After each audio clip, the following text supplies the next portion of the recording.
Възможно ли е издигането на един прогресивен политик да не е просто история за успех, а нещо дирижирано?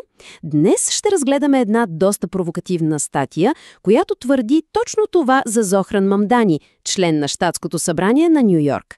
Подгответе се, защото този анализ наистина поставя всичко под въпрос.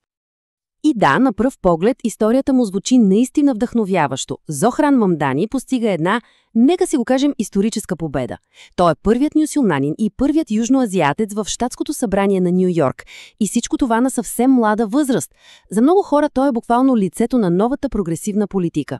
Обаче, една нова статия твърди, че зад тази фасада се крие нещо съвсем различно.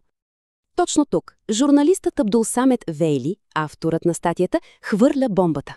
Според него, успехът на Мамдани не е някакво спонтанно движение отдолу нагоре, а е внимателно изработен проект на така наречената дълбока държава. Нали това е онзи термин, който се използва за предполагамата мрежа от супервлиятелни, неизбрани фигури, които реално дърпат конците зад кулисите? Добре, нека да видим откъде тръгва целият този аргумент. Първата следа, която статията проследява, ни води право към семейството на Мамдани и неговата, меко казано, впечатляваща мрежа от контакти. Тук идва първото голямо противоречие според автора. Макар Мамдани да говори езика на работническата класа, неговият собствен живот е бил доста по-различен.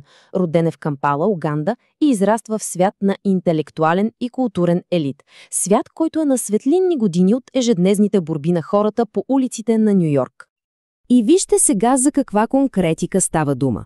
Майка му е Мира Найер, режисьорка, номинирана за Оскар. Баща му, Махмуд Мамдани, е един от водещите професори в Колумбийския университет. Според анализа, това не са просто семейни връзки. Не, това са врати към глобални мрежи на власт и влияние. Говорим за индийската диаспора, африканските академични среди, чак до бляскавия свят на Холивуд. И тук може би е най-сериозното обвинение в цялата статия. Посочва се, че Мамдани изнася лекции в така наречения клуб на обещаващите бъдещи лидери. Статията твърди, че зад тази благовидна фасада всъщност се крият обвинения за много тесни връзки с разузнавателни служби. Добре, да се гмърнем по-дълбоко в самата политическа стратегия. Авторът я нарича политическа маска, зад която Мамдани крие истинските си цели и на практика играе двойна игра. Основната идея тук е, че Мамдани умишлено използва двойствена идентичност и с нея успява да привлече групи избиратели, които по принцип са в конфликт една с друга. Нека да видим как точно изглежда това на практика. От една страна Мамдани се представя като примерен мюсюлманин. Има много твърда пропалестинска позиция и така печели консервативните мюсюлмански гласове. В същото време обаче той е явен поддръжник на ЛГБТ плюс общността, с което пък привлича либералните избиратели. Според автора това съвсем не е съвпадение, а много добре пресметната стратегия. И това, според автора, не е нещо ново. Той дори прави директен паралел с тактиката на Барак Обама. Идеята, която се представя, е, че това е един вече познат сценарий, използваш личната си история и идентичност като мощен инструмент за мобилизация, който понякога може да засенчи реалните политически позиции. И тук историята става още по-интересна, защото, по ирония на съдбата, най-големият критик на Мамдани може би се оказва неговият най-добър съюзник, макар и неволно. Ето го и ключовия момент. Говорим, разбира се, за Доналд Тръмп. По време на кампанията той изрича точно тези думи. И на пръв поглед това изглежда като една брутална атака, която би трябвало да отблъсне избиратели.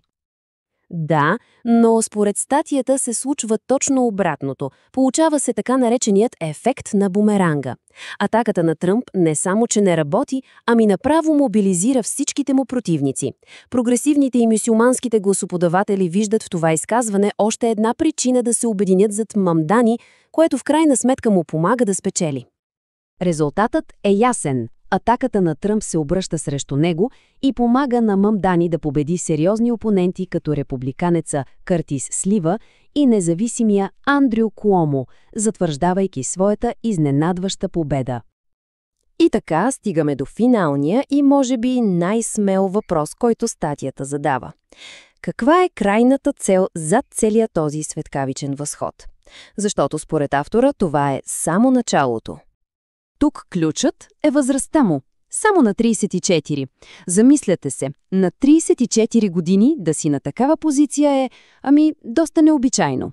И според статията, това съвсем не е случайно.